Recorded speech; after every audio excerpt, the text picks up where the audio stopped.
I waste no time and lunge at him, similar to what he did to Kotonoha. I don't care how much stronger he is than me. I'll make this son of a bitch pay for what he did, even if it kills me. He resists, keeping me at bay as he holds his arms out. He's not letting up. I take a moment to go for his throat and crush his windpipe while he's distracted by the knife. His pride probably wouldn't let him, but I want to make sure there's no screaming for help. No one's going to come and help you. His arms weaken a little as he starts choking. I push back again, but it still doesn't seem like it's enough. I bash my skull against his to try and make him slip up. He lets out a cry of pain as he manages to throw me off him, coughing loudly as he tries to take deep breaths. What the fuck is up with you? I didn't do a goddamn thing to you! Did you already forget what you did to Kotonoha? You're still going on about that? That was last year! Fuck, man, just let it go already! No, maybe you didn't pull the trigger, but you're guilty of stalking and harassment. Jail is too much of a luxury for people like you. And I'm pretty sure that him pointing the gun toward the person aiming at him still counts for something. The police aren't here to make you pay for what you did, but I am. I didn't do anything. Liar, I saw your memories, you dumb fuck. So don't bother trying to weasel your way out of this. This goes beyond being some annoying pain in the ass for Destiny Tenjuin. You sucked Kotonoha and made her live in constant fear, almost to the point she wasn't herself anymore. Oh no, but you didn't do anything, right? You didn't do a goddamn thing to her, right? All you did was text her harassing messages and stalked her. Then you broke into her house like a goddamn psychopath because you couldn't handle her rejecting you. But oh no, there's nothing wrong with that according to you. I swear you're so damn stupid. How shameless can one person be? Either your head is so far up your ass, or you're even stupider than I thought you were. Fine, so what if I did? No skin off my nose. I moved on from that, so maybe you should get a grip and move on too. I get back to my feet and Joichiro tenses up, finally realizing that I mean business. His life is at stake here, and he knows it. It looks like neither of us is going to stop until one of us ends up dead. Fine by me. Even if I die, I can just return by death over and over again until he pays. As I go at him again, Joichiro jumps to his feet and manages to deliver a swift kick to my side. He takes his chance to grab my hand with the knife and twist it sharply to make me drop it. Then he returns the favor of my headbutt from earlier to temporarily daze me. As I stumble back, he grabs the knife and stabs me in the gut. Urgh! The intense pain paralyzes me. He lets go of the knife and backs away slightly. Not so tough now, are you? What a bet! Too busy gloating, he's surprised when I put him in a headlock. As he struggles, I pull the knife out of my stomach and give him a stab to the eye. He screams out in pain as I twist the knife in my hand. I pull it out and kick him away. You have to admit, you're pretty stupid for falling for this. You get a text message from a dead girl, and what's the first thing you do? You take the bait. You threaten me and fall right into my little trap. Hook, line, and sinker. Still reeling from painfully having an eye gouged out, he lunges and tries to take a swing at me. I dodge without much effort and deliver a sweeping kick of my own in return. What the hell is wrong with you? I'm so fucked up for what I did to Kotonoha that you're just as fucked up as me. No, you stalked an innocent woman and drove her to her death. I'm here to wipe the earth with pathetic pieces of trash like you. We are not the same. He lunges at me again, reeling back a punch, but I ducked it down just in time and stabbed him right in the stomach, plunging and twisting it deeply into the skin and muscle. He cries out in pain again, doubling over as he tries to reach for the knife. He's lost a lot of blood at this point, and his attacks aren't so strong now. I'm able to grab one of his arms and I bend it back as far as I can. His sickeningly loud pop is music to my ears. He falls over, writhing like a pathetic little worm as his arm falls limp at his side. So this is the school soccer star. Not so tough now, are you? No. More. Please. Stop. Wow. I thought you were made of tougher stuff, Joichiro. Look at you just squirming around on the floor like a sad little worm. I reach back down and pull the knife out from his stomach, causing him to cry out in pain again. Come on, Joichiro. Get up. We're not done here. As he flops over in an attempt to get up, I put my foot down on his ribcage and step down as hard as I can. I revel in the sound of his ribs cracking. It's just so satisfying. This sensation, this feeling, this power. I don't know what's come over me, but I love this feeling. He winces and cries out some more, although clearly he's having a lot of trouble breathing now. He tries in vain to pull himself away from my hold. I press down harder on his ribs. Oh, look at the little worm. You want to cry? I grab him with the collar of his shirt and drag him over to the lake. Why? You've only done this to yourself. You lit the fire, now watch it burn. No, No more playing innocent. No more getting away with sexual harassment or bullying. Honestly, even death is too good for you. So I'm just going to take my sweet time here. I throw him down right at the edge of the lake. At this point, he's too weak to move, let alone defend himself. I kneel down and grab the back of his head. It is time. Hallie, do it! I waste no time as I shove his face into the lake, firmly gripping his head to make sure he doesn't try to come up for air. He thrashes around weakly for a while until his movements start slowing down. Eventually, his body goes limp. It's done. I let go of him, get up, and look over my work. See you in hell, Joichiro. That was a truly amazing display. You're everything I hoped you'd be, Hallie. Just as I get back up, the earth trembles beneath my feet, violently shaking and nearly knocking me over. I fall over and grab onto a nearby tree to keep my balance. I can't explain why, but I think I can almost feel the fabric of time and space shuffling around us. Then, after a few seconds, everything stops. What the hell was that? The deed is done, Hallie. You did good. You successfully avenged Kotonoha and saved Natsuki's life. The tremors just now are an indication of your success. Lord Tarankos is satisfied. With Joichiro taken care of, what are you going to do now? Oh, I'm not done yet. I can't leave this corpse out here for anyone to see. I get back to my feet and regain my balance. I walk back over to the bushes and lug out a large sandbag and some rope. I tie one end to the sandbag and the other to Joichiro's ankle as tight as I can. Where did you get this? Oh, I guess he went home for some supplies, he said. Then, with what strength I have, I heave the sandbag into the lake and Joichiro's carcass is dragged below the water with it. Good riddance. I make my way over to the bushes again and look over at the wheeled cart I took from Mom's garden. I did my best to make sure I brought everything I needed, including a way to take care of the murderer.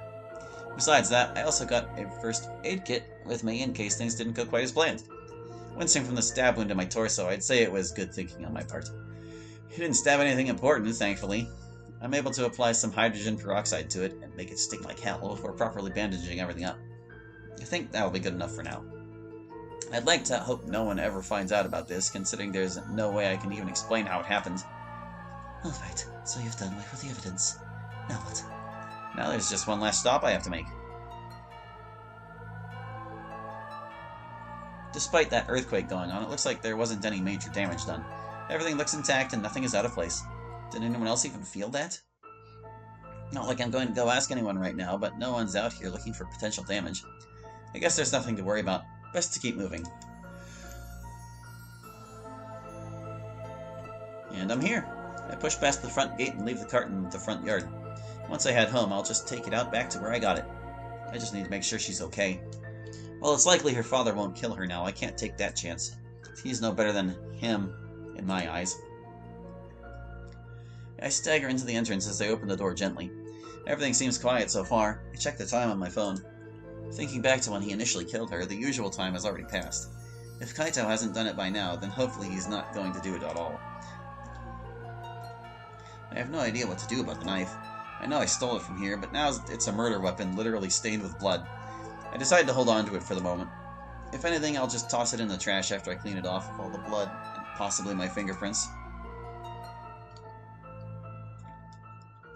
I'm very careful as I make my way upstairs and proceed with caution down the hall. I've come this far, I can't afford just any screw-ups now. I'm right outside her door before I know it. I proceed to gently open the door. There, looking out the window, is Natsuki, alive and well. Huh, did she feel the earthquake too? She turns around, almost ready to scream until she sees me. The fear turns to concern as she rushes over to me, the pendant dangling from her neck. Howie, what happened to you? You look like hell! I've been through hell and back. Yeah, I'll say. I can't believe you stuck a fork in the power outlet like that. What were you thinking, you idiot? I did what I could to get you away from him. Tarankos? I gave a solemn nod. Thankfully, I haven't heard from him or Amy. You have no idea how happy I am to see you alive. There was that earthquake just a while ago, and I just... She wraps her arms around me without warning, embracing me as tight as she can. I wince in pain as I feel the stab wound acting up. She lets go of me. Oh, what's wrong? Did you get hurt? That's not important right now. I just wanted to make sure you were safe. If you mean safe from my dad, yeah, I think so. Safe from Tarankos? I have no idea. Did you feel that earthquake, though? What was that? Yeah, it happened right after I was done taking care of business. Business? Hallie, what's up with you? You're kind of freaking me out here. That didn't scare you even a little bit?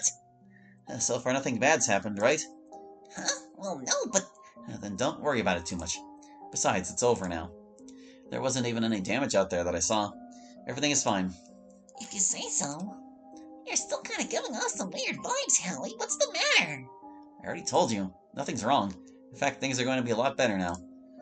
I finally managed to satisfy the conditions of the curse. Really? Wait. What do you mean? The only way to do that is to make that exchange. You're not telling me that you... No, your father is okay. In fact, I came here specifically to make sure he hadn't done anything yet. The details aren't important right now, but what matters is that things are going to be fine for you. Natsuki looks at me very hesitantly. And now I can't remember if hesitantly is spelled with 2 E's or if there is an A.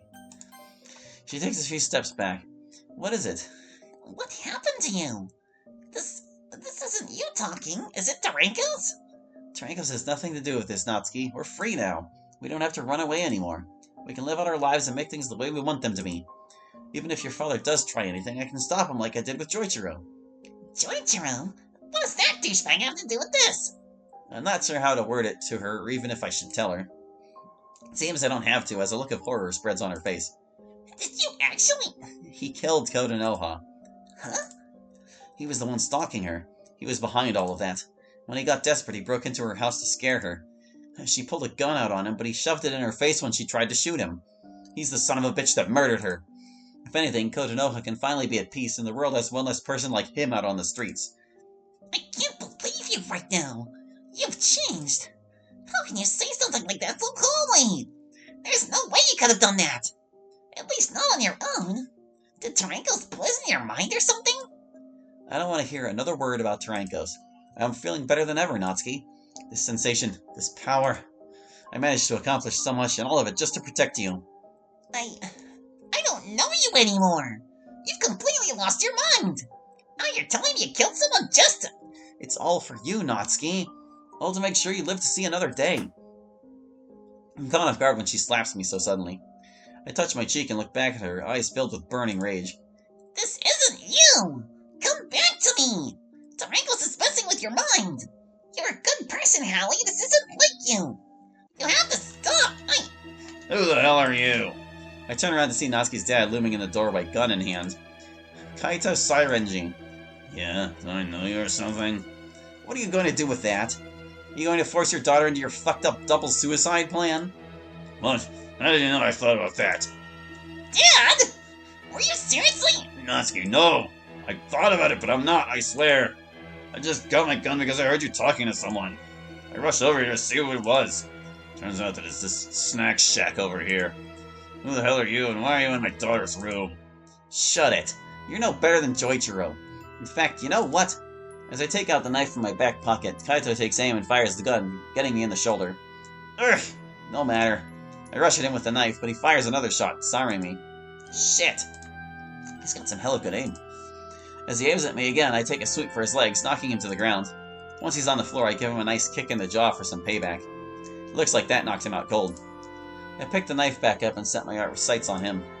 What are you doing? What am I doing? Killing him before he kills you. As I turn back to face Natsuki, she grabs onto me, trying to pull the knife away from me. This is ridiculous. I've saved her life, and this is how she acts? Hallie, stop! In the struggle, I shove her back, throwing her against her dresser. What? What was I... She looks up at me, a fire burning in her eyes through her tears. I look down at my hands and then back to her. At that moment, I look back at Kaito lying on the ground. That whole time with Joichiro, I was... What? What's wrong with you? I don't know. I throw the knife down and back away from her. I look at my hands again. I hurt Natsuki with these hands. I murdered that idiot Joichiro with these hands. I almost murdered her father. I wasn't myself back there. I just felt something come over me that whole time I fought Joichiro, and now I was seriously about to kill another person, and I could have killed Natsuki. What's happened to me? It almost seems like no matter what I do, she's destined to get hers. I was trying so hard to fight that, but now I've just added to her pain. Tears start streaming from my face as well as I look over to her. She doesn't look as angry as she did before. She slowly walks over to me before stumbling to the ground. I fall to my knees to be beside her. The tears are flowing through her eyes as well, a sad smile breaking through. I'm sorry, Natsuki. I didn't mean to do it. She reaches out her hand to wipe away the tears from my eyes. She leans over to me and kisses me gently. I know you didn't. Dad is going to be okay. I heard from Amy that Tarankos can poison people's minds. I'm pretty sure he was the one playing with you like a film. It's It's okay now. You're okay now. I love... Slam! Something connects with my head, sending me face first into the floor. Wait, again?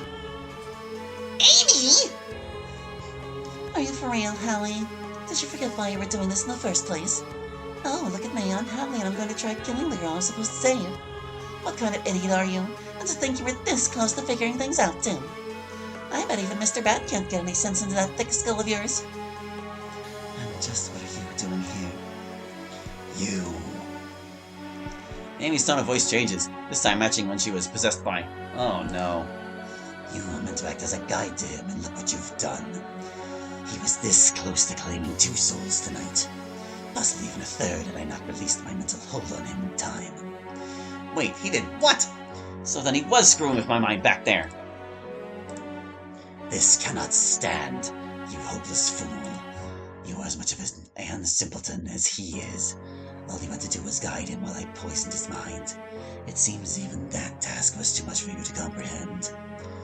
Lord Tarankos, enough. I will speak to you later. As for now, Amy, take care of this insolent fool. With pleasure.